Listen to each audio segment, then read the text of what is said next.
Hello students, स्वागत करता हूं आपका आप ही के चैनल मेरी ऑनलाइन क्लास पर।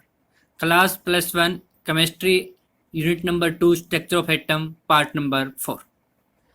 पार्ट नंबर 3 जो हमने इससे पिछली जो वीडियो अपलोड किया है उसके अंदर हमने रदरफोर्ड का अल्फा स्कैटरिंग एक्सपेरिमेंट और J Thomson model of an atom को डिस्कस कर लिया था। Rutherford nuclear model of atom को समझने से पहले हमें यह भी समझना जरूरी था कि उन्होंने जो मॉडल बनाया वो मॉडल कौन से एक्सपेरिमेंट पर बेस्ड था।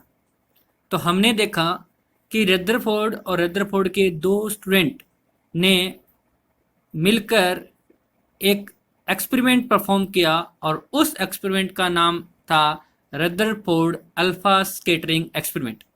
तो ये जो एक्सपेरिमेंट है इसकी चर्चा हम पिछली वीडियो में कर चुके हैं, तो उसकी हम चर्चा नहीं करेंगे। आज हम कुछ इम्पोर्टेंट पॉइंट्स की बात करेंगे जो Rutherford nuclear model of atom में हम जनरली तौर पर पूछी जाती है या हम क्वेश्चन आता है तो उसके बारे में लिखते हैं। तो chapter number 2 structure of atom part number 4। तो जिन्होंने अभी तक पिछली वीडियो नहीं देखी है वो पिछली वीडियो को एक बार देख लें ताकि आपको ये वीडियो भी समझ में आ जाए। चलिए स्टार्ट करते हैं आज का lecture. Rutherford nuclear model of atom, पूरा नाम Rutherford's nuclear model of atom. Nuclear ज़्यादातर आप कह सकते हो कि अगर आपसे ये पूछा जाए कि न्यूक्लियस की खोज किसने की थी तो न्यूक्लियस का जो क्रेडिट जाएगा, न्यूक्लियस की डिस्कवरी का क्रेडिट जाएगा वो रदरफोर्ड को जाएगा। भाई इस बात का जरूर ध्यान रखना। इलेक्ट्रॉन की खोज थॉमसन ने, प्रोटॉन की खोज ई गोल्डस्टीन ने और न्यूट्रॉन की खोज चैडविक ने, न्यूक्लियस की खोज रदरफोर्ड ने। ठीक है, तो कुछ इंपॉर्टेंट पॉइंट्स हैं उनको देख लेते हैं। फर्स्ट पॉइंट देखिए, the positive charge and most of the mass of the atom was densely concentrated in extremely small region. कि जो भी पॉजिटिव चार्ज है एटम के अंदर, जो भी पॉजिटिव चार्ज है और मोस्टली मास, एटम का मोस्टली क्या हो जाएगा, मास, वो एक ही रीजन के अंदर, एक छोटे से स्मॉल से रीजन के अंदर। This very small portion of the atom was called nucleus bye Rutherford. तो आ गया ना न्यूक्लियस, ये छोटा सा रीजन है जिस रीजन के अंदर एटम का ज्यादातर मास कंसंट्रेटेड होता है और जो एटम के अंदर पॉजिटिव चार्ज होते हैं वो भी कंसंट्रेटेड होते हैं। और इस डॉट को, इस छोटे से रीजन को क्या नाम बोलेंगे, न्यूक्लियस बोलेंगे बच्चों। क्या नाम बोलेंगे, nucleus. The nucleus is surrounded by electrons that move around the nucleus with a very high speed in circular path called orbit. और जो इलेक्ट्रॉन है बच्चों, जो इलेक्ट्रॉन है वो इलेक्ट्रॉन क्या कर रहा है, इसके चारों ओर क्या कर रहा है, चक्कर लगा रहा है। ठीक है, इसके चारों क्या लगा रहा है, चक्कर लगा रहा है। यहाँ इस पाथ के अंदर यहाँ पे इलेक्ट्रॉन घूम रहा है। ठीक है, इस पाथ के अंदर। और ये जो सर्कुलर पाथ है, इस सर्कुलर पाथ का नाम दे दिया गया है क्या, ऑर्बिट। ठीक है, जैसे आप ये सपोज कीजिए कि लाइक दिस इज सन। अगर ये सन है, ठीक है, सोलर सिस्टम की बात कर रहे हैं, और अर्थ जो है वो इसके चारों ओर चक्कर लगा रही है। लाइक दिस इज अर्थ, ये अर्थ और ये क्या, सन। तो यहां पे अगर हम बात करें अर्थ और सन की, जैसे अर्थ सन के चारों चक्कर लगाती है वैसे इलेक्ट्रॉन भी सर्कुलर पाथ में न्यूक्लियस के चारों चक्कर लगाता है और इसको बोला गया orbit. Rutherford model of atom resemble the solar system in the nucleus play the role of sun. यानी ये न्यूक्लियस की कंपेरिजन सन के साथ and the electron that of revolving planet, ग्रह या जो आप प्लेनेट की बात करते हैं, बहुत सारे प्लेनेट हम बात करते हैं जैसे हम जानते भी हैं, उनमें से एक मैंने एग्जांपल लिया अर्थ का। Electron and nucleus are held together by electrostatic force of attraction. Electron और जो न्यूक्लियस है, यहां पे मान लीजिए इलेक्ट्रॉन ही बड़ा करके दिखाई दे गया होगा इलेक्ट्रॉन, और ये न्यूक्लियस। तो इलेक्ट्रॉन पर नेगेटिव चार्ज है, न्यूक्लियस पे पॉजिटिव चार्ज है, और दो चार्ज के बीच में एक फिक्स डिस्टेंस है दैट इज आर, जो कि रेडियस है इस ऑर्बिट का। तो उससे ये पता चलता है कि जब टू इलेक्ट्रिक चार्ज एक सर्टेन डिस्टेंस पे होते हैं तो उनके बीच में एक फोर्स लगता है। जैसे let us consider this is Q1 and this is Q2 and placed at R distance. then the electrostatic force is equal to constant into Q1 Q2 divide by R square. पढ़ा होगा आपने। ये electrostatic force of attraction लगता है, जिसकी value भी हम easily find out कर सकते हैं। तो Q1 तो क्या हो जाएगा, न्यूक्लियस पे चार्ज, और Q2 क्या हो जाएगा, इलेक्ट्रॉन पे चार्ज, और R आपको पता है इलेक्ट्रॉन और न्यूक्लियस के बीच की डिस्टेंस। तो यहाँ पे इलेक्ट्रोस्टैटिक फोर्स ऑफ अट्रैक्शन निकाला जा सकता है। कुछ बुक का ये भी मानना है कि Rutherford nuclear model of atom की बात करें तो इन्होंने ये भी बताया कि जो मास है, इन्होंने जैसे बोला भी, देखो मोस्टली जो मास है वो एक स्मॉल रीजन में कंसर्न न्यूक्लियस। पर उन्होंने एक बात और बोली थी, एक बात और बताई थी कि क्या, कि जो ये न्यूक्लियस है इसके अंदर प्रोटॉन तो है ही है, इसके साथ साथ कोई एक और पार्टिकल है। ये क्या है, अननोन पार्टिकल था उस टाइम, अननोन पार्टिकल। और ये जो अननोन पार्टिकल है, इस पार्टिकल का जो मास है, इस अननोन पार्टिकल का जो मास है वो मास ऑफ प्रोटॉन के बराबर है। किसके बराबर है, मास ऑफ प्रोटॉन के बराबर है। ठीक है, approximately equal to mass of proton. और ये जो पार्टिकल है, अननोन जो पार्टिकल है, वो पार्टिकल न्यूट्रल है। और इसके बाद में खोज हुई, और ये आपको पता है क्या बना था, न्यूट्रॉन। बाद में क्या बन गया था, न्यूट्रॉन। तो ये था अभी आपका Rutherford nuclear model of atom. इसके बाद कुछ टर्म है, atomic number and mass number. ऐसे लिखा हुआ मिलेगा भाई, एक्स, जेड और ए। एक्स जो है वो तो रहेगा सिंबल, ठीक। जेड जो है वो रहेगा आपका atomic number. Actually atomic number number of proton के बराबर होता है। किसी एटम के अंदर जितने नंबर ऑफ प्रोटॉन होंगे उतना ही उसका एटॉमिक नंबर होगा। और जो ए है वो आपका एटॉमिक मास कह सकते हो, बट एटॉमिक मास की बजाय मास नंबर ज्यादा यूज करना है अकॉर्डिंग टू एनसीईआरटी। अभी बात करेंगे वन बाय वन क्या है। जैसे मैंने ये लिखा Na और यहाँ लिख दिया 11 और यहाँ लिख दिया 23, कंपेयर करो। तो Na जो है वो सिंबल हो गया किसका, सोडियम का। और सोडियम का एटॉमिक नंबर की बात करें तो एटॉमिक नंबर हो गया आपका कितना, 11। और अगर मैं मास नंबर की बात करूं तो इसका जो मास नंबर है वो मास नंबर कितना हो जाएगा अभी, 23। आगे बात समझिए, चलिए देखते हैं। Atomic number, the number of proton present in the nucleus is equal to atomic number. यानी नंबर ऑफ प्रोटॉन, जितने भी नंबर ऑफ प्रोटॉन प्रेजेंट हैं उसको क्या बोलते हैं हम, तो नंबर ऑफ प्रोटॉन ही क्या कहलाते हैं, एटॉमिक नंबर कहलाते हैं। जैसे देखिए Z is equal to number of protons in the nucleus of an atom. अब नीचे वाली लाइन में देखिए क्या लिखा है, यहाँ पे लिखा है number of electrons in neutral atom. ये बात आप जरूर थोड़ा ध्यान कर लें, ये न्यूट्रल एटम की बात की जा रही है। कई बार क्या होते हैं, बच्चे सीधा रट लेते हैं कि atomic number number of proton number of electron, ऐसा नहीं होगा। जैसे मान लीजिए Na पॉजिटिव की बात करूँ तो Na पॉजिटिव के अंदर इलेक्ट्रॉन तो 10 ही है, जबकि प्रोटॉन कितने हैं, 11 है। तो इसका मतलब atomic number number of proton के बराबर होगा, ठीक है। बट ये इलेक्ट्रॉन आपके पास जो आपने निकाला ये एटम नहीं है, ये आयन है। कौन सा आयन, केटाइन। इसी तरह से नेगेटिव चार्ज आ जाए तो एनाइन। तो इसलिए नंबर ऑफ इलेक्ट्रॉन अगर आप काउंट भी करो तो उस केस में आपको एक बात ध्यान रखना है कि वो एटम कैसा होना चाहिए, न्यूट्रल होना चाहिए। एटम कैसा होना चाहिए, न्यूट्रल होना चाहिए, तभी आप एटॉमिक नंबर फाइंड आउट कर सकते हो, अदरवाइज आप एटॉमिक नंबर फाइंड आउट नहीं कर पाए। पर ये जो फॉर्मूला है ऊपर वाला जो आपको दिख रहा है ये कभी गलत नहीं होगा आपसे। Number of proton in the nucleus of an atom, किसी एटम के न्यूक्लियस के अंदर कितने नंबर ऑफ प्रोटॉन है वही आपका एटॉमिक नंबर होगा। या फिर अगर वो न्यूट्रल है, उस एटम पे कोई चार्ज नहीं है, आयन में कन्वर्ट नहीं हुआ है, तब आप नंबर ऑफ इलेक्ट्रॉन काउंट कर लीजिए। जैसे सोडियम, यहाँ पे कोई चार्ज नहीं है, ये आपका न्यूट्रल एटम है। इस न्यूट्रल एटम की बात करें तो न्यूट्रल एटम की बात करें तो इलेक्ट्रॉन कितने इसके अंदर, 11, प्रोटॉन भी कितने, 11, और एटॉमिक नंबर भी कितना है इसका, 11। ठीक है, तो इस तरह से आप आसानी से फाइंड आउट कर सकते हैं। नेक्स्ट देखिए,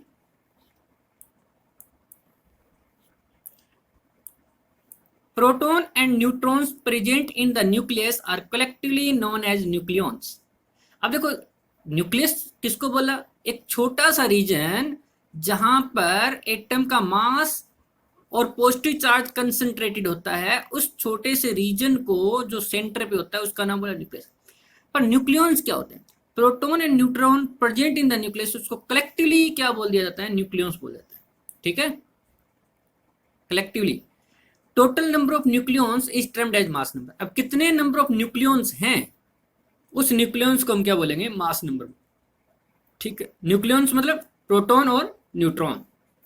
प्रोटॉन और न्यूट्रॉन को कलेक्टिवली क्या बोला गया, न्यूक्लियॉन्स बोला गया, ठीक है, क्योंकि न्यूक्लियस के अंदर रहते हैं इसलिए उसको क्या बोल दिया, न्यूक्लियॉन्स बोल दिया। तो मास नंबर का फॉर्मूला क्या बन गया, number of proton plus number of neutrons, number of proton plus number of neutron. अगर अभी हम बात करें तो जैसे वापस वही एग्जांपल लेता हूँ 11, और इसका एटॉमिक नंबर 11 बताया आपने, क्योंकि इसके अंदर अगर नंबर ऑफ इलेक्ट्रॉन की बात करूं तो नंबर ऑफ इलेक्ट्रॉन 11 थे, नंबर ऑफ प्रोटॉन भी 11 थे, और ये जो है ना 23 ये मास नंबर है, ये क्या आपका मास नंबर। और अगर आपको यहाँ पे नंबर ऑफ न्यूट्रॉन निकालने हो कि नंबर ऑफ न्यूट्रॉन कितने होंगे, तो नंबर ऑफ न्यूट्रॉन का फॉर्मूला ध्यान रखेंगे, नंबर ऑफ न्यूट्रॉन हो जाएगा mass number minus atomic number. Mass number कितना है 23, एटॉमिक नंबर कितना है 11, तो नंबर ऑफ न्यूट्रॉन कितना है 12। तो अब देखिए प्रोटॉन है 11 और नंबर ऑफ न्यूट्रॉन है 12, तो 11 और 12 को हम ऐड कर देंगे तब भी आंसर कितना आएगा 23। तो प्रोटॉन और न्यूट्रॉन को ऐड करना है, तो इसलिए नंबर ऑफ न्यूट्रॉन निकालना है, तो इसी इक्वेशन से देखो मास नंबर और नंबर ऑफ प्रोटॉन, देखो अभी क्या हो रहा है, इसका फॉर्मूला देखें A इज इक्वल टू क्या बनना है जेड प्लस एन, मुझे एन निकालना है, नंबर ऑफ न्यूट्रॉन निकालना है, तो ये जेड प्लस का जो लेफ्ट साइड आकर क्या हो जाएगा माइनस का, यानी फॉर्मूला क्या बन गया A माइनस एन। ए क्या आपका मास नंबर और जेड क्या हो गया आपके पास एटॉमिक नंबर यानी नंबर ऑफ प्रोटॉन, ठीक है। तो नंबर ऑफ प्रोटॉन और आपको नंबर ऑफ न्यूट्रॉन्स आपको पता होने चाहिए, ठीक है, ठीक है। इसके बाद छोटे छोटे टॉपिक और करें, ये तो आपने 9th क्लास में पढ़े भी होंगे, है ना, आपको पता भी है। इसके बाद देखो हम छोटे से टॉपिक और है उनकी भी चर्चा कर लेते हैं।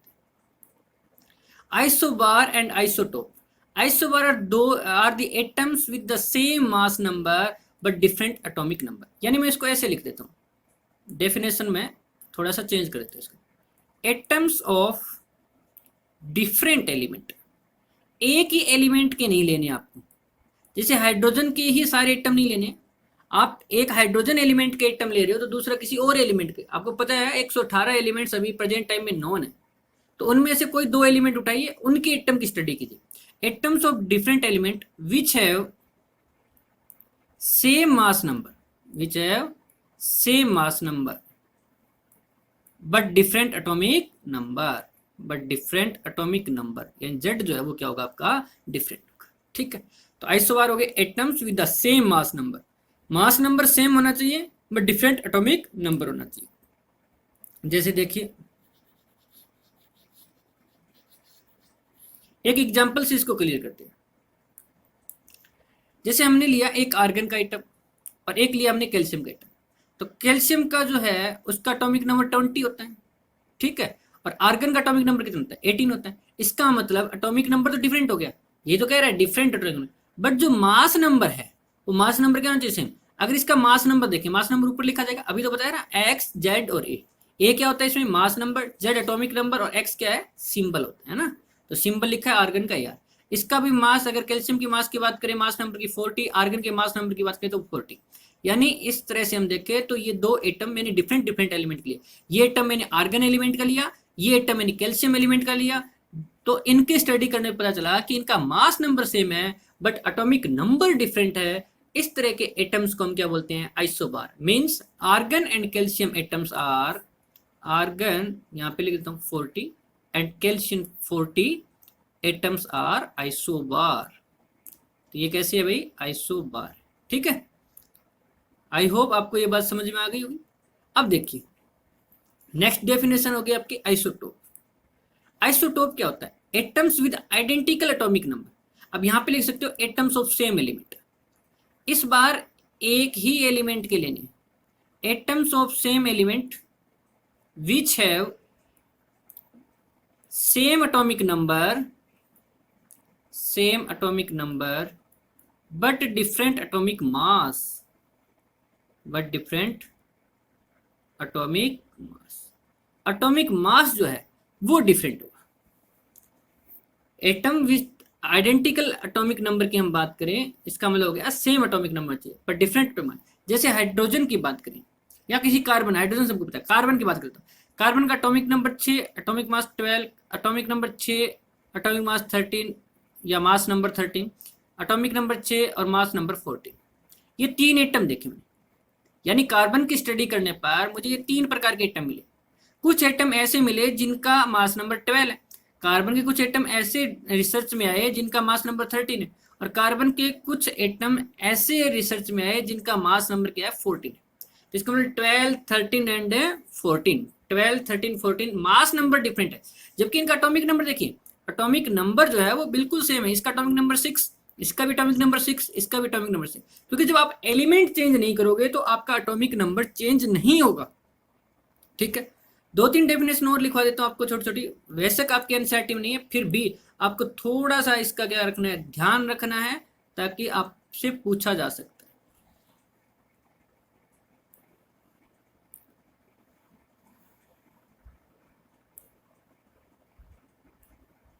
चलिए नेक्स्ट डेफिनेशन लिखिए, आइसोटोन्स। आइसोटोन्स, आइसोटोन्स किसको बोलेंगे?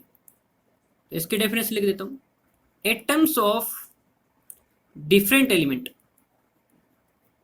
Different element which have same number of neutrons, same number of neutrons but different atomic number। Atomic number different होना चाहिए बट नंबर ऑफ न्यूट्रॉन्स जो है वो सेम होने चाहिए, इनको हम बोलेंगे आइसोटोन। जैसे एक एग्जांपल लेता हूँ, फॉस्फोरस एंड सल्फर, इसका एटॉमिक नंबर 15, सल्फर का एटॉमिक नंबर 16, मास नंबर 32 और मास नंबर 31। अगर मैं यहाँ पे सभी लिखूं कि नंबर ऑफ इलेक्ट्रॉन कितने, तो फॉस्फोरस के अंदर तो है 15, इसके अंदर कितने 16। अगर मैं नंबर ऑफ प्रोटॉन की बात करूँ तो नंबर ऑफ प्रोटॉन इसके अंदर है 15 और नंबर ऑफ प्रोटॉन इसके अंदर है 16। अगर हम बात करें नंबर ऑफ न्यूट्रॉन्स, तो नंबर ऑफ न्यूट्रॉन्स निकालेंगे तो कितना आ जाएगा, अभी बताया था ना, एक्स जेड और ए, ये एक सिंबल बनाया, पूरा नोटेशन बनाइए। तो नंबर ऑफ जो न्यूट्रॉन निकालते हैं, नंबर ऑफ न्यूट्रॉन किसके लिए होता है, ए माइनस जेड, यानी ऊपर वाली जो वैल्यू होती है उसमें नीचे वाली जो वैल्यू होती है उसको माइनस करना होता है। तो 31 में से 15 माइनस करेंगे, सब्ट्रैक्ट करेंगे, सब्ट्रैक्ट करने के बाद आंसर कितना आ जाएगा 16।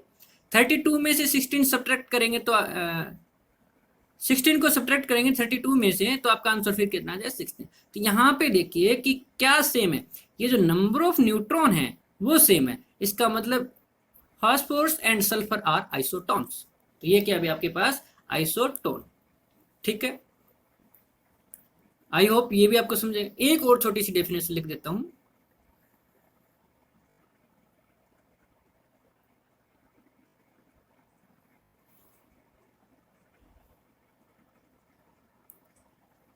Iso electronic species.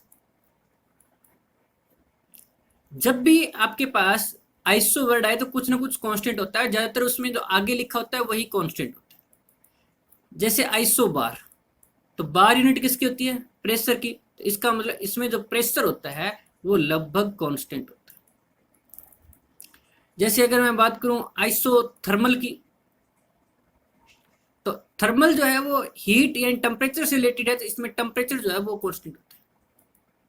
Iso electronic नाम से थोड़ा सा क्लियर हो जाएगी, इलेक्ट्रॉन, इसका मतलब ऐसे chemical species which have same number of electrons. तो लिखेंगे द केमिकल स्पीसीज, इस बार एटम नहीं है, इस बात का ध्यान रखना, क्योंकि उस पर चार्ज भी हो सकता है, वो आयन भी हो सकता है। केमिकल स्पीसीज मतलब एटम्स और आयन, एटम्स और ion, which have the chemical species which have same number of electrons, which have same number of electrons, उनको हम क्या बोल देंगे, आइसो इलेक्ट्रॉनिक स्पीसीज, उनको हम बोलेंगे आइसो इलेक्ट्रॉनिक स्पीसीज। ठीक है, जैसे कुछ एग्जांपल लेते हैं, जैसे fluorine negative, neon, sodium positive, magnesium 2 positive, aluminium 3 positive, oxygen 2 negative, nitrogen 3 negative, these are isoelectronic species. क्योंकि इसके अंदर नंबर ऑफ इलेक्ट्रॉन्स हैं वो सेम है, एटॉमिक नंबर 7, 3 माइनस का मतलब 3 इलेक्ट्रॉन गेन किए, तो इसके अंदर भी इलेक्ट्रॉन कितने हो गए 10। नियोन का एटॉमिक नंबर 1, तो इसका भी नंबर ऑफ इलेक्ट्रॉन 10। सोडियम का एटॉमिक नंबर 11 पर आपके पास +1 चार्ज आया, मीन्स 1 इलेक्ट्रॉन लॉस कर दिया था। 11 में से 1 इलेक्ट्रॉन लॉस करने के बाद इलेक्ट्रॉन कितने बचेंगे 10। एल्यूमिनियम का एटॉमिक नंबर 13, 3 पॉजिटिव, 3 पॉजिटिव कब आएगा, 3 इलेक्ट्रॉन लॉस कर दिया, और 3 इलेक्ट्रॉन लॉस करने के बाद इसके अंदर भी आपके पास इलेक्ट्रॉन की संख्या कितनी होगी, 10। तो इन सभी के अंदर इलेक्ट्रॉन की संख्या क्या है, सेम है। ऐसे स्पीशीज को हम क्या बोलेंगे, आइसो इलेक्ट्रॉनिक स्पीशीज बोलेंगे। ठीक है, अब देखिए आगे नेक्स्ट टॉपिक है lastly an important point to mention regarding isotope is that chemical property of atoms are controlled by the number of electrons which are determined by the number of protons in the nucleus। तो important point ये है कि जो isotope होते हैं, regarding isotope की important बात करूं कि chemical property of atoms are controlled by the number of electron which are determined the number of proton in the nucleus. Nucleus के अंदर जो प्रोटॉन होते हैं, फिर हम जो देखते हैं कि नंबर ऑफ इलेक्ट्रॉन्स भी कितने हैं। ज्यादातर केमिकल प्रॉपर्टीज डिपेंड करेगी किस पर, नंबर ऑफ इलेक्ट्रॉन्स पर। यानी उस एटम की, उस एलिमेंट की केमिकल प्रॉपर्टीज कैसी होगी, वो कंट्रोल कैसा होगा, वो कंट्रोल टोटली किस पे डिपेंड करेगा, नंबर ऑफ इलेक्ट्रॉन्स पे डिपेंड करेगा। Number of neutrons present in the nucleus है very little effect on the chemical properties of an element. यानी नंबर ऑफ न्यूट्रॉन भी प्रेजेंट न्यूक्लियस के अंदर है, बट केमिकल प्रॉपर्टीज में कोई इफेक्ट नहीं आता है, क्योंकि जो प्रोटॉन और न्यूट्रॉन होते हैं वो टाइटली बाउंड होते हैं, आपस में न्यूक्लियस के अंदर रहते हैं, जबकि हम इलेक्ट्रॉन के ट्रांसफर करते हैं, और मोस्टली जो वैलेंस इलेक्ट्रॉन होते हैं वही आपके ट्रांसफर होते हैं, और उनकी वजह से हम वो प्रॉपर्टीज शो करते हैं। Therefore all isotopes of A given element show same chemical behaviour. तो आइसोटोप जो होंगे उनके अंदर क्या होंगे, सेम केमिकल बिहेवियर होगा, क्योंकि आइसोटोप में केवल न्यूट्रॉन की संख्या चेंज होती है, और न्यूट्रॉन की संख्या चेंज होने पर केमिकल प्रॉपर्टीज ऑफ एलिमेंट में कोई ज्यादा डिफरेंस नहीं आएगा। ज्यादातर केमिकल प्रॉपर्टीज कंट्रोल की जाती है नंबर ऑफ इलेक्ट्रॉन के द्वारा, ना कि नंबर ऑफ प्रोटॉन के द्वारा। ठीक है, तो इस बात का हमें क्या रखना है, ध्यान रखना है। ये पॉइंट क्लियर हुआ कि आइसोटोप जितने भी होंगे वो किसकी वजह से होते हैं, नंबर ऑफ न्यूट्रॉन चेंज करने से होते हैं। जैसे देखो अभी मैंने कार्बन का लिया, एक बार आपको थोड़ा सा मैं रिवाइज कर देता हूँ। देखिए इसके नंबर ऑफ न्यूट्रॉन निकालने मुझे, फर्स्ट केस में नंबर ऑफ न्यूट्रॉन 6, फिर नंबर ऑफ न्यूट्रॉन 7। मैंने अभी बताया ना, ऊपर वाली वैल्यू में से नीचे वाली वैल्यू माइनस करेंगे तो आपके पास नंबर ऑफ न्यूट्रॉन निकलेंगे 12 - 6 6, 13 - 6 7, 14 - 6 8। तो क्या चेंज हो रहा है आइसोटोप में, आइसोटोप में नंबर ऑफ न्यूट्रॉन चेंज हो रहे हैं, but number of neutron change होने से केमिकल प्रॉपर्टी चेंज नहीं होती, या हम कहें वेरी लिटिल चेंज आता है, ज्यादा चेंज नहीं आता है। ठीक है, ड्रॉबैक्स ऑफ रदरफोर्ड मॉडल। अब रदरफोर्ड मॉडल की कमी देख लेते हैं। कूलम्ब फोर्स देखो अभी मैंने बताया था ना, दो ये आपके पास चार्ज पार्टिकल है, first is Q1, second is Q2, और इन दोनों के बीच की जो डिस्टेंस है वो कितनी है, R। तो इसके बीच जो फोर्स लग रहा है वो K Q1 Q2 divide by R² लग रहे हैं। R is the distance of separation of charge and K is the proportionally constant. K हमने प्रोपोर्शनली कांस्टेंट लगाया है, जिसकी वैल्यू आप SI सिस्टम में ये भी रखोगे। ठीक है, आगे फिजिक्स में पढ़ लेना। Between electron and the nucleus is mathematically similar to gravitational force. जैसे देखिए अभी आपके पास क्या था, ये न्यूक्लियस था, इस पे पॉजिटिव चार्ज था, ये इलेक्ट्रॉन इसके चारों चक्कर लगा रहा था, ये आपके पास R डिस्टेंस हो गई, तो इससे तो हमने निकाल लिया इलेक्ट्रोस्टैटिक फोर्स। पर अगर इसकी कंपेयर हमने सन के साथ की थी, और जैसे अर्थ जो है वो सन के चारों चक्कर लगाती है, अर्थ जो है वो सन के चारों चक्कर लगाती है, ये सन हो गया, तो इनके बीच में एक फोर्स होता है, पर ये जो फोर्स होता है वो कौन सा फोर्स होता है, ग्रेविटेशनल फोर्स होता है। और ग्रेविटेशनल फोर्स की वैल्यू क्या होती है, G m1 m2 divide by R²। थोड़ा सा दोबारा लिख देता हूं, देखिए F is equal to G into m1 into m2 divide by R²। m1 m2 क्या हो जाएगा, मास। जैसे एक का मास m1 मान लीजिए सन का, तो m2 अर्थ का, अगर m1 अर्थ का मान है तो m2 सन का हो जाएगा। R डिस्टेंस होगी, सेपरेशन ऑफ मास, उसमें सेपरेशन ऑफ चार्ज, इसमें यानी जहां मास है वहां चार्ज आ गया। बाकी फॉर्मूला कैसे है, उसमें प्रोपोर्शनल कांस्टेंट K लगता है और इसमें प्रोपोर्शनल कांस्टेंट G लगता है, जिसको हम ग्रेविटेशनल कांस्टेंट बोलते हैं। When classical mechanics is applied to the solar system, it is so that planet describe well-defined around orbit around the sun। अब देखो दिक्कत क्या है, दिक्कत ये है कि आगे अभी हम थ्योरी पढ़ेंगे, चलो पहले थ्योरी पढ़ा देता हूँ, उसके बाद समझा देता हूँ। इसमें क्या होगा कि ये जो इलेक्ट्रॉन है, अगर कोई चार्ज पार्टिकल, अगर कोई आपके पास चार्ज पार्टिकल यहाँ, ठीक देखिए यहाँ अगर कोई charge particle according to classical theory, अगर कोई चार्ज पार्टिकल मूव करता है in the circular path under the attractive force, तो ये क्या करता है, अपनी एनर्जी का लॉस करता है भाई, अपनी एनर्जी का क्या करता है, लॉस करता है। और जब एनर्जी का लॉस करेगा तो कौन सी फॉर्म में करेगा, तो ये करेगा electromagnetic wave form, EMW, electromagnetic wave की फॉर्म में एनर्जी का लॉस करता है। जैसे एनर्जी को लॉस करेगा तो ये न्यूक्लियस के क्लोज आता जाएगा, और इस तरह से इसका एक स्पाइरल पाथ बन जाता है, मतलब नजदीक आता जाता है। हम एरो इधर दिखा देते हैं। और लास्ट ये फाइनली कहाँ पे गिर जाता है, न्यूक्लियस के अंदर गिर जाता है। फाइनली कहाँ गिर जाता है, ये न्यूक्लियस के अंदर, और आपका इलेक्ट्रॉन न्यूक्लियस के अंदर चला जाता है। इसका मतलब एटम जो है वो स्टेबल नहीं रहेगा, रदरफोर्ड स्टेबिलिटी को एक्सप्लेन नहीं कर पाया। अब आपके मन में एक क्वेश्चन आ रहा होगा कि फिर जब सन और अर्थ की हम बात कर रहे थे, सन और अर्थ की हम बात कर रहे थे, मान लीजिए दिस इज सन और ये आपकी अर्थ, तो फिर अर्थ जो है वो भी ऐसा स्पाइरल पाथ क्यों नहीं बनाती? तो पहली बात तो इन्होंने पिछले पॉइंट में लिख दिया कि वो डिस्क्राइब करा गया कि वेल डिफाइंड ऑर्बिट के अंदर ही मूव करती है। ऐसा नहीं है कि कोई सीधा ही चक्कर लगा रही है, एक ऑर्बिट बना, पाथ बना, उसी पाथ के अंदर चक्कर लगाई, वो अपना पाथ छोड़ के नहीं सकती।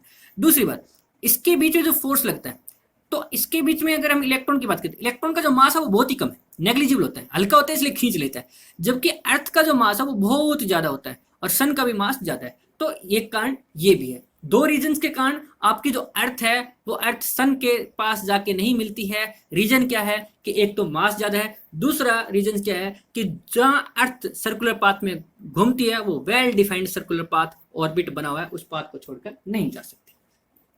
देखिए अभी जो समझाया उसको कैसे लिखा है, मैक्सवेल चार्ज पार्टिकल, अब इलेक्ट्रॉन कैसा है, नेगेटिव चार्ज तो हो गया ना, charge particle when accelerated should emit electromagnetic radiation.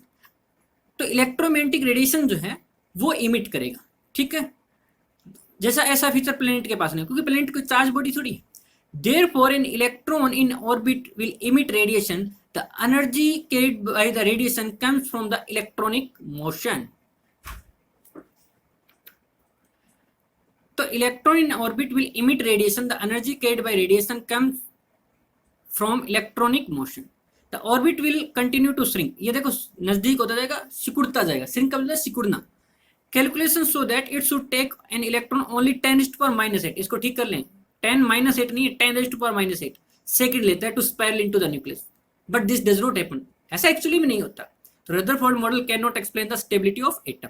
तो रदरफोर्ड जो मॉडल है वो एक्सप्लेन नहीं कर पाया क्या, स्टेबिलिटी ऑफ एटम, एटम की स्टेबिलिटी को एक्सप्लेन नहीं कर पाया, ठीक है। अनदर सीरियस ड्रॉबैक क्या है रदरफोर्ड मॉडल की, दैट इट से nothing about the electronic structure of atom. इसका इलेक्ट्रॉनिक स्ट्रक्चर कैसा होगा, अब देखो जितने भी बाद में मॉडल आए, जितनी भी बाद में रिसर्च होती गई है, वो फिर इसकी लिमिटेशन बनती गई, ठीक है, वो तो एक आपको कॉमन सेंस है।